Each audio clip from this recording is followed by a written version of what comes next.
Hello, friends. Welcome to our lecture series on translation.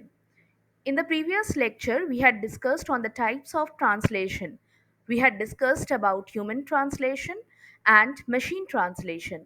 In today's video, we will discuss on techniques of translation. So, let us see what are the types of kind of techniques which we use while translating.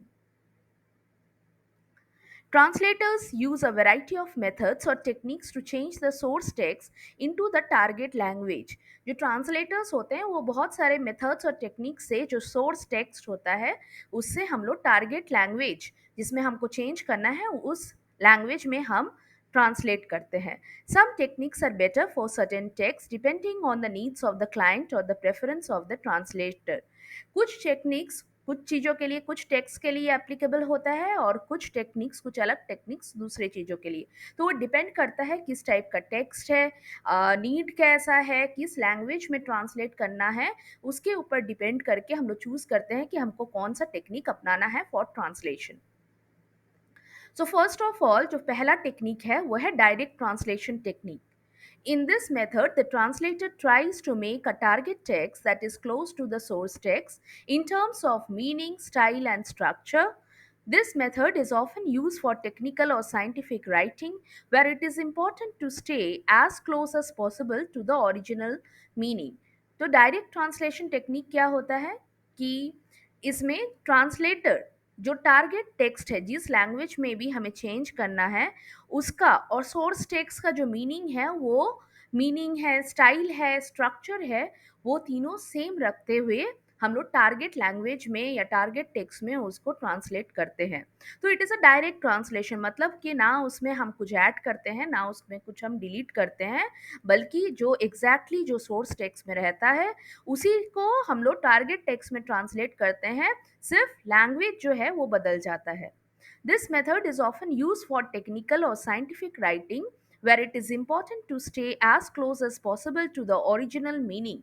Generally direct technique और translation जो है वो हम लोग scientific writing में generally use होता है या फिर टेक्निकल, अगर कोई किताब है या फिर कहीं पर टेक्निकल ट्रांसलेशन करना है तो वहाँ पर जो टर्म्स है, टेक्निकल टर्म्स है या साइंटिफिक टर्म्स है उसको इंटैक्ट उसको रखते हुए ध्यान में रखते हुए कि वो सारे टर्म्स चेंज ना हो, जब हम ट्रांसलेट कर रहे हैं दूसरे लैंग्वेज में इसको ध्यान रखते हुए तब हमको ट्रांसलेट करना है. तो उसमें क्या होता है कि ओरिजिनल मीनिंग जो है वो ना चेंज हो जाए, ये हमको ध्यान में रखना है. तो that is why we prefer direct translation technique. ठीक है, अब हम लोग देखेंगे कि इनडायरेक्ट ट्रांसलेशन टेक्निक हम कहाँ पर यूज करते हैं. In this, translator uses indirect translation method where he or she is more creative and comes up with a target text that has a meaning as the source text, but it isn't always a direct translation. Indirect या oblique translation में क्या होता है कि translate तो हम करते हैं पर उसमें हम कुछ क्रिएटिव उसमें अपनी तरीके से उसमें हम चाहे तो कुछ ऐड कर सकते हैं, अगर कुछ नहीं हमको ऐड करना है, चाहे तो हम उसको डिलीट भी कर सकते हैं या तो फिर हम उसको समराइज़ कर सकते हैं एक नए तरीके से, ठीक है? तो ये जो है ये हम तब कर सकते हैं when we are using indirect translation technique. But उसी वजह से ये सिर्फ डायरेक्ट ट्रांसलेशन ये नहीं माना जाता है. It is used when the structural or conceptual elements of the source language cannot be directly translated without altering meaning or grammatical elements of the target language. ये हम वहाँ पर यूज करते हैं जहाँ पर स्ट्रक्चरल या एलिमेंट्स जो सोर्स लैंग्वेज का होता है, जो स्ट्रक्चर है, जो मेन कॉन्सेप्ट है, उसको हम डायरेक्टली ट्रांसलेट नहीं कर सकते हैं और अगर हम डायरेक्टली ट्रांसलेट करेंगे तो उसका जो मीनिंग है वो चेंज हो जाएगा या तो फिर उसके ग्रामेटिकल एरर्स होगा जो कि हम पिछले वीडियो में डिस्कस किए थे when we were talking about the machine translation जो कि डायरेक्ट ट्रांसलेशन करता है एंड ह्यूमन ट्रांसलेशन जो हम लोग ध्यान में रखते हुए जब ट्रांसलेट करते हैं तो क्या डिफरेंस होता है. ठीक है, तो this has already been discuss in the previous video, so kindly refer to that for more details. So, in indirect translation, it is used when the structural or conceptual elements of the source language cannot be directly translated. जहाँ पर हम directly translate अगर करेंगे तो grammatical errors होंगे, उसका language बदल सकता है, तो वहाँ पर हम indirect translation technique अपनाते हैं. This method is often used for literary or marketing text, where keeping the original style is more important than keeping the exact meaning.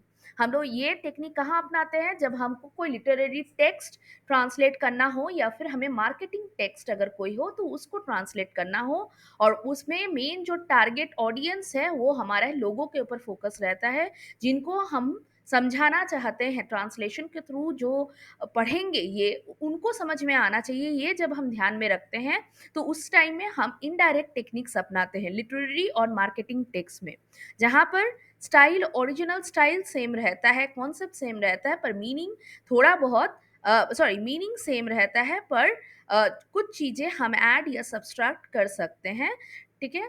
तो ओरिजिनल स्टाइल जो वहाँ पर है वो मोर इम्पोर्टेंट हो जाता है एग्जैक्ट मीनिंग, ज़रूरी नहीं है कि एग्जैक्ट जो लिखा हुआ हो वही मीनिंग हम टारगेट लैंग्वेज में बताएं, पर कहीं ना कहीं हम जो उसका जो स्टाइल है वो बस मेंटेन करते हैं, ठीक है?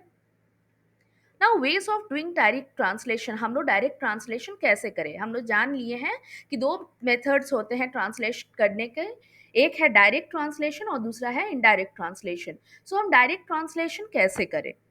फर्स्ट है बोरोइंग्स. ठीक है, it means using a word और phrase from the source language in the text written in the target language. ठीक है, हम क्या करते हैं? बोरोइंग्स, बोरो मतलब आप लोग जानते हैं कि किसी से मांगना या उधार लेना, ठीक है?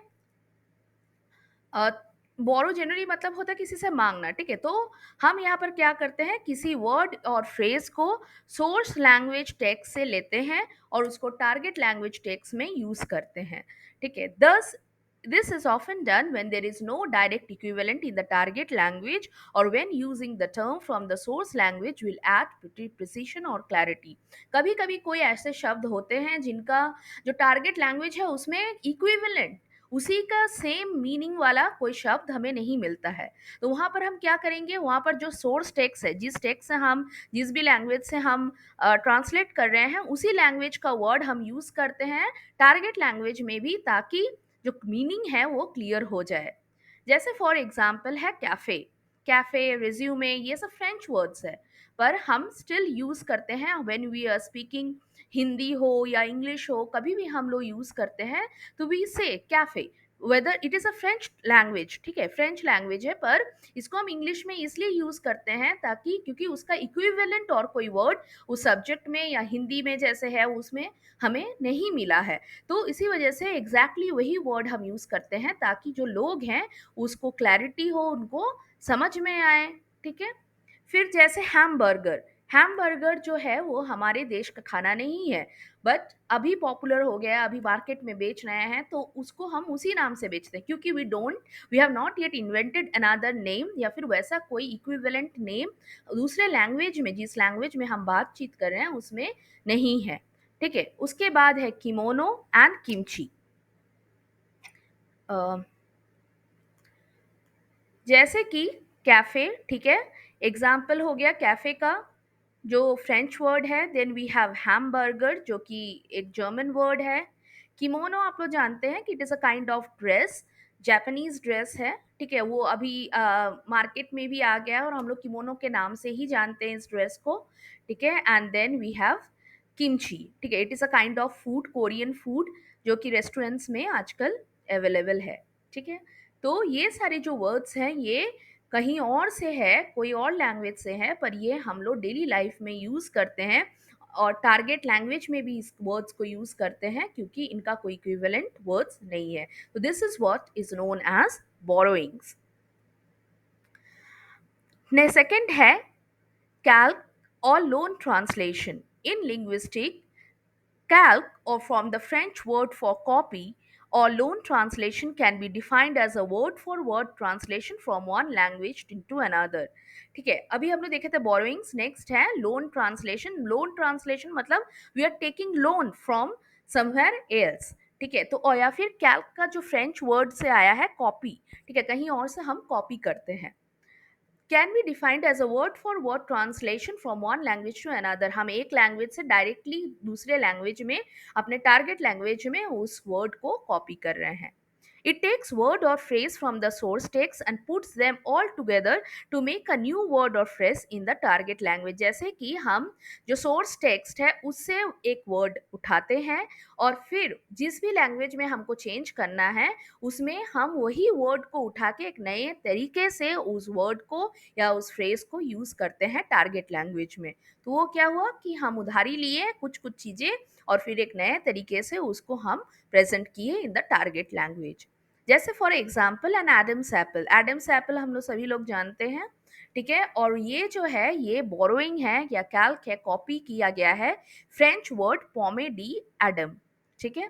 तो पोमे डी एडम फ्रेंच वर्ड को एग्जैक्टली हम लोगों ने नहीं लिया, उसको थोड़ा सा उसमें चेंज करके उसको यूज कर रहे हैं हम एज एडम्स एप्पल। फिर जैसे beer garden is a calque of the German beer गार्टन। बियर गार्टन एक जर्मन वर्ड है और यहीं से हम इंस्पिरेशन लेके कुछ वर्ड्स इसका लेके और इसको चेंज किए as beer garden. So in both the cases, the English phrases came from direct literal translation of the original. Original word से हम लोगों ने translate किया, वहाँ से word उठाया, लोन लिया, ठीक है, और उसको copy किया but in a new way. That is known as calc or load translation। Third जो तरीका है डायरेक्ट ट्रांसलेशन का वो है लिटरल ट्रांसलेशन, जो कि वर्ड टू वर्ड ट्रांसलेशन है। This kind of translation works well when the two languages have a lot in common. जब दोनों लैंग्वेजेस में बहुत सारे कॉमन चीजें रहती हैं तो वहां हम लोग लिटरल ट्रांसलेशन यूज करते हैं।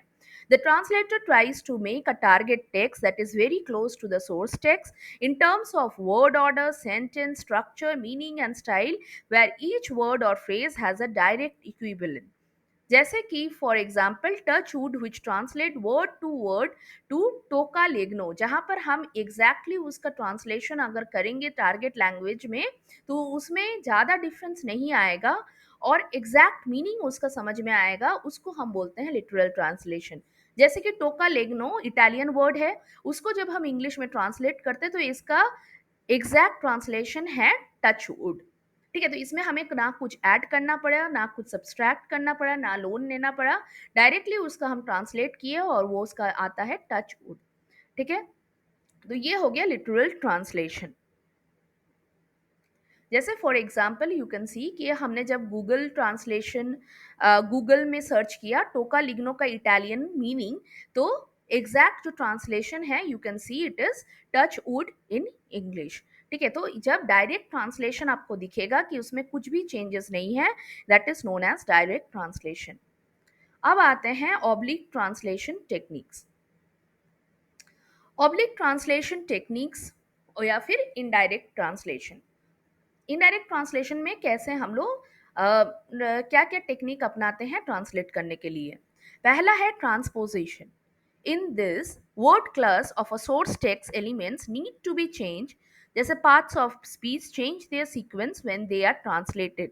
पार्ट्स ऑफ स्पीच कभी कभी जब हम ट्रांसलेट करते हैं तो हम उसमें चेंज हो जाता है, अक्सर चेंज होता है।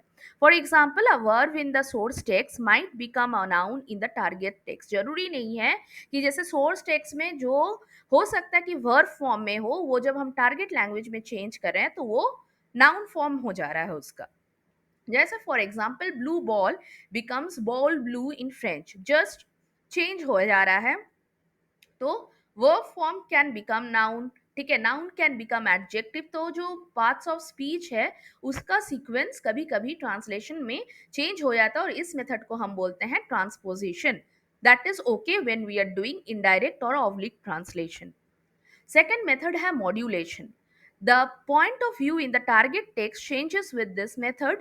For example, if something is hard in the source text, the translator might decide to say it is not easy in the target text. Modulation मतलब word वही रहेगा, sentence वही रहेगा, but उसको हम समझ के उसको हम अपने तरीके से उसको present कर रहे हैं। जैसे something is hard, ठीक है, जैसे the table is hard, मतलब कि हार्ड है, ठीक है, पर उसी को हम अगर बोले कि इट इज नॉट इजी या फिर मतलब इट इज नॉट सॉफ्ट, ठीक है। तो जिस टेबल के केस में हम बोले इट इज नॉट सॉफ्ट, ठीक है, अगर क्वेश्चन है तो this question is very hard, तो उसको हम बोल सकते हैं कि इट इज नॉट इजी, ठीक है। तो ये क्या है कि हमने वही चीज बोला पर अपने तरीके से थोड़ा सा घुमा फिरा के बोला, पर मीनिंग यहाँ पर हमारा चेंज नहीं हो रहा है।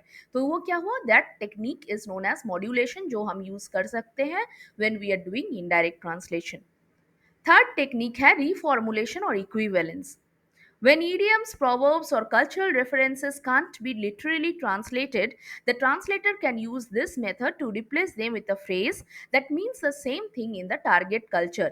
Reformulation या फिर equivalence मतलब कि जिस लैंग्वेज से हम ट्रांसलेट कर रहे हैं और जिस लैंग्वेज में कर रहे हैं, अगर हमें एग्जैक्टली exactly कोई उस जगह का प्रोवर्ब सेम नहीं मिला, ठीक है, मुहावरे उस जगह का एकदम सेम नहीं हुआ, या फिर कोई कल्चरल रेफरेंस नहीं मिला, हो सकता है कि हमारे स्टेट में कुछ ऐसी कल्चर हो जो दूसरे स्टेट में ना हो, तो उस केस में हम क्या करेंगे, हम उस जगह का जो कल्चर है या फिर उस जगह का जो फेस्टिवल है, उससे सिमिलर जो चीज़ें मैच करता होगा वो चीज़ हम उठाएंगे और उसको रेफर करेंगे, ताकि जो ऑडियंस है, जिस लैंग्वेज में हम ट्रांसलेट करें, उस लैंग्वेज के जो रीडर्स हैं वो उन चीज़ों को इजीली समझ पाए।